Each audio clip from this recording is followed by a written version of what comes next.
Ladies and gentlemen, today we have a song about a topic we can all relate to: being stupefyingly rich. New watch alert. Hue blows. Specifically, we're talking about two of the biggest names in music, Jay-Z and Kanye West. Now, Jay and Kanye have long held a weird mutual respect for each other. Kanye got his start as a hot young producer who helped make some of Jay-Z's biggest hits, and the two of them have collaborated several times since then, which you wouldn't think to be the case. Now, look at Jay-Z.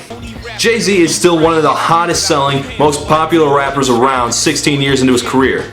Who is still good after that long? 16 years into the Rolling Stones career, they were making shitty disco. And after 16 years, Elvis was a bloated drug addict. But Jay-Z, bigger than ever. Young Hov has called himself the new Sinatra. I'm the new Sinatra. And you know what? I see it. He's got that same kind of mix of respectability and swagger and don't fuck with me attitude that you tend to associate with old Blue Eyes. Jay-Z has also called himself the Black Axl Rose and rap's Grateful Dead, but I haven't quite wrapped my head around those yet. Now, considering all that, it's weird how well he gets along with Kanye West, because the two are a study in contrast, particularly in the way Jay-Z is all about careful control of his own image, whereas Kanye has always been about spewing forth every stupid thought and bad idea he's ever had the very second that he has them. Heard they do anything for a Klondike. Well, I'll do anything for a blind dyke. And look, I love Kanye. He's never released a bad album. I think the man is a genius. But seriously, he's a moron. And Jay-Z is not a man who suffers fools gladly. He has a long history of not dealing well with stupid, like his visible disdain for a lower-level rapper who jumped on stage with him during his VMA performance, or that time he had R. Kelly pepper sprayed and banned from the rest of their co-headlining tour. That was pretty funny. Or when he flat out refused to clap for convicted girl beater Chris Brown, and of course the rumors that he was sabotaging Brown's career behind the scenes for a solid year after the assault. If that was true, I wish he was still doing it. So you'd think two of the most notorious egos in rap music would clash, but they team up like Superman and Batman, by which I mean surprisingly well. Life like a video. Jay-Z has the air of a living legend, but he's also getting up there in years, and he keeps his image so tightly controlled that his rapping can turn out a bit soulless and uninvolving. Slamming Bentley doors, hopping out of Porsches, popping up on Forbes list, gorgeous. Kanye, meanwhile, tends to stay locked up in his own head on his own albums. But together, their partnership lends Jay-Z creative energy while giving Kanye some badly needed dignity. And their work together culminated last year with a full collaboration album, Watch the Throne. Now, that album got decent reviews, and it also gave them both one of their biggest ever hits. Guys, just play that for me. Alright, thank you. I don't know if they expected that song to be as popular as it turned out, as they didn't really shoot a real video for it, although they did cobble together a pretty impressive one out of concert footage. And we're all going to take a look, although before we start I should warn you that a number of you actually can't look, because the video that they released for this song, you guessed it, causes seizures. I am not kidding. That's two Kanye West videos I've had to review now that had a seizure warning on it. Epileptics of the world, what did you do to Kanye that he hates you so much? So again, if you are prone to seizures, you're gonna have to sit this video out, which is a shame because I wrote some good jokes for this one if I don't say so myself. Video starts now, so if you don't like foaming at the mouth, turn away, because here we go. Let's go! Let's go, let's go! So far, so hard, motherfuckers wanna find me. First nigga gotta find me. And who's harder to find than Jay-Z? Yes, sightings of this elusive and camera-shy mythical being are so rare that many refuse to believe that he even exists. Also, Kanye, what the hell are you doing? You're not helping. Do they have to make the song the live version? Bad enough the video is gonna make a portion of the audience choke on their own tongue. You gotta make the music worse too?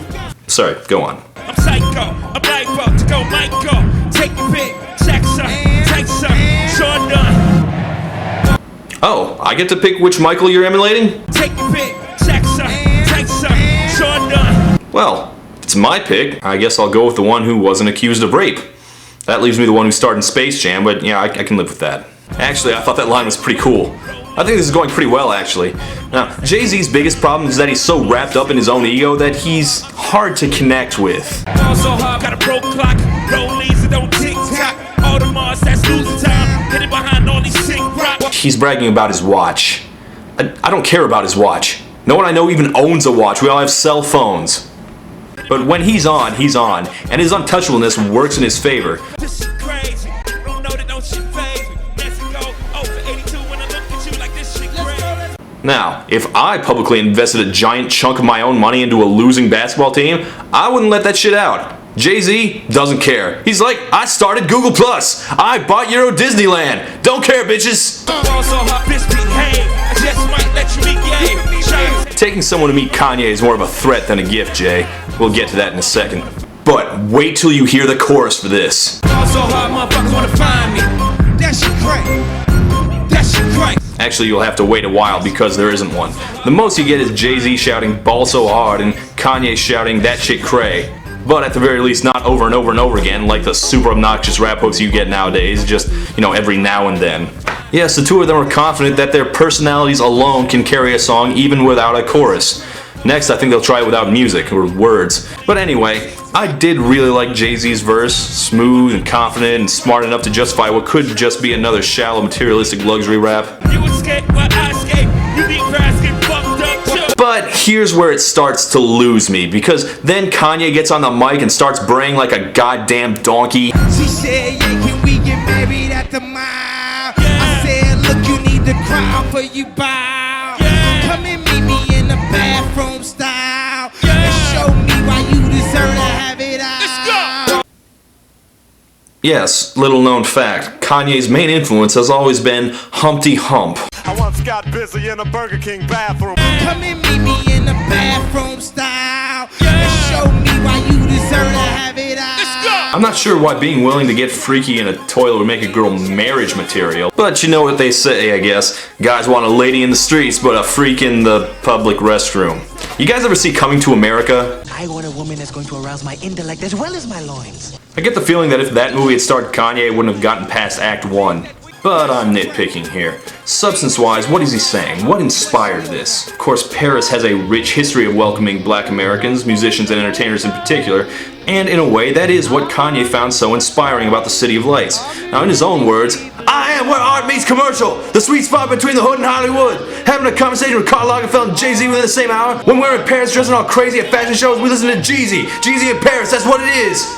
So, he's interested in the fact of him being from the hip-hop world and having access to Paris, the cultural center of high fashion.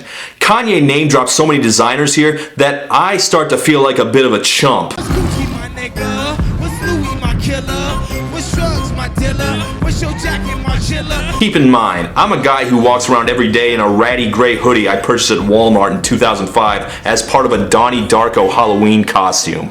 I have no idea what the hell he's talking about. What's your jacket, my chiller? If whatever kind of clothing that is shows up at Goodwill, Kanye, I'll be sure to check it out.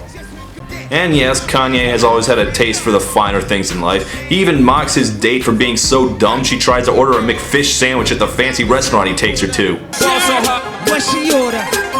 Fish fillet. And then the uncultured harlot became so bewildered, she attempted to consume her vicious slaw with a dessert spoon. Yeah, that whole thing would be a lot less annoying to me if Kanye weren't a living demonstration of why having taste isn't the same thing as having class. Meet me in the bathroom style. Then again, a man who covers his teeth in diamonds is probably not someone whose fashion sense I should spend much time being jealous of anyway. Gucci girl, grab her hand. What that bitch you wanna dance? To my friends when I'm in France. Kanye, you're not making hip-hop classier, you're making Paris worse. Okay, look, I'm not saying that Kanye shouldn't ever brag about his accomplishments, but his corniness, his admittedly weak flow, and most of all his complete openness about his own failures as a human being makes him such an easy target whenever he does. I'm just saying, Prince Williams ain't do it right if you ask me, cause I was in my water. Yes, Kanye West, the man who dedicated 2 whole albums to his failed relationships, I sent this bitch a picture of my dick.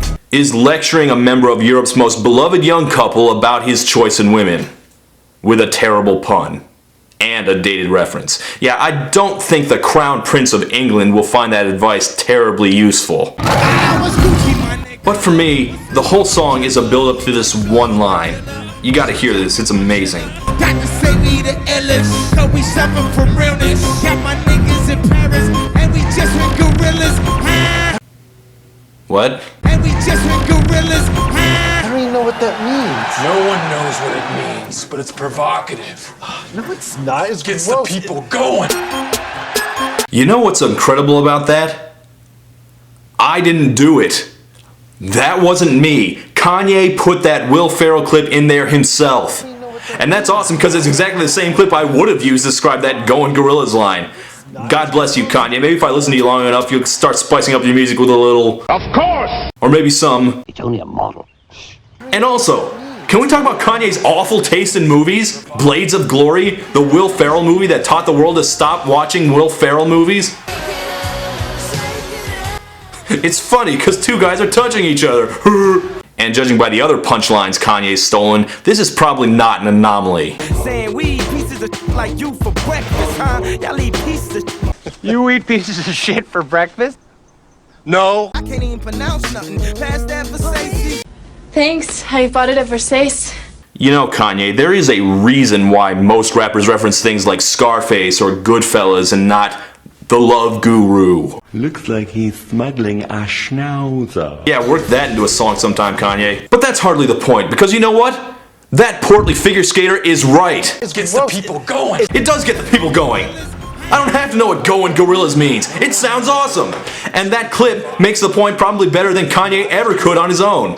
Quite frankly, that moment, just on its own, justifies the entire song to me. Even with all the ridiculousness and stupid jokes, I think this song is actually pretty awesome. Yeah, that's right. I actually like... What the hell do I pay you people for? I was saying, I actually like N-words in Paris. In fact, in the whole 2.5 years I've been doing this, I think this might be the first pop song review I've ever done, except for the top 10s, where I would call what I'm reviewing a good song. That shit cray. Take us out, Kanye! You are now watching the throne. Don't let me get in my zone. Don't let me get in my zone. Don't let me get in my zone. Don't let Kanye in his zone. You wouldn't like him when he's in his zone. Don't let me into my zone. Don't let me into my zone. I'm definitely in my zone. No! You let him in his zone! Why did you do that? My zone. These other niggas is lying. Acting like the summer ain't mine. I got that George Bush doesn't care about black people. Don't let me get in my zone. I'm definitely in my zone. But Beyonce had one of the best videos of all time. Play hard, man. I got the #1 record. Turn your back for one damn minute and Kanye's in his zone. Let these things happen.